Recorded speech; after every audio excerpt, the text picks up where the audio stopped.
श्री गोपाळ कृष्ण भगवान की जय. लीळा नंबर 176. उदास प्रवृत्तीचा स्वीकार.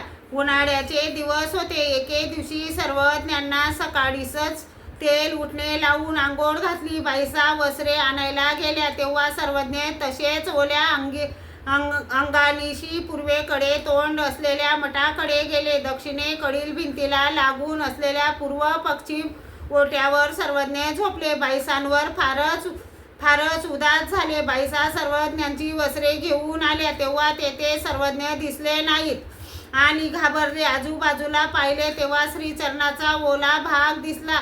त्या मागाने सर्वज्ञांपर्यंत आल्या तेव्हा सर्वज्ञ झोपलेले दिसले. छातीवर दोन्ही श्रीफळ ठेवलेले. बाईसा अधिकच घाबरल्या. तेव्हा भट्टोबास उंच मठात कोणते तरी सांगितलेले काम करीत होते. बाईसा म्हणाल्या, चल चल नाक दे, बाबा उदास झालेत. भट्टोबास आले. सर्वज्ञांना पाहिले. श्रीमूर्ती उदास झालेली दिसली.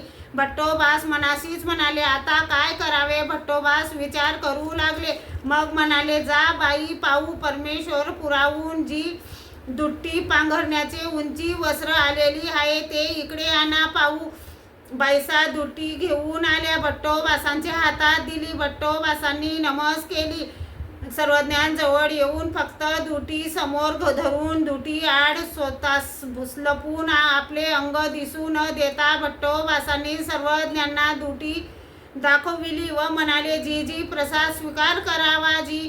सर्वज्ञांनी श्रीनेत्र उघडून दुटी पाहिली आणि भट्टोबास समोर आले. मग सर्वज्ञ उठून बसले. श्रीकरात दुटी घेतली, नमस केली, श्रीमुकुटावर ठेवली. तेव्हा बाईसाने पदराने सर्वज्ञांची पाठ पुसली. सर्वज्ञांची दुटी उकलून अंगावर पांघरली. तेवढ्यात बाईसांनी पटकन चादर आणली. भट्टोबास म्हणाले, आसन करू द्यावे जी, प्रसाद मडकट होईल. मग आसन केले. सर्वज्ञ आसनावर बसले व म्हणाले, हे पोरं कसे हुशार, हे तुम्हाला कसे सुचले. भट्टोबास म्हणाले, श्री चक्रधर स्वामींच्या कृपा प्रसादाने करून हे काय मला जास्त. सर्वज्ञ विधी करिता विधी स्फुरे, विधी अविधी परिहरे.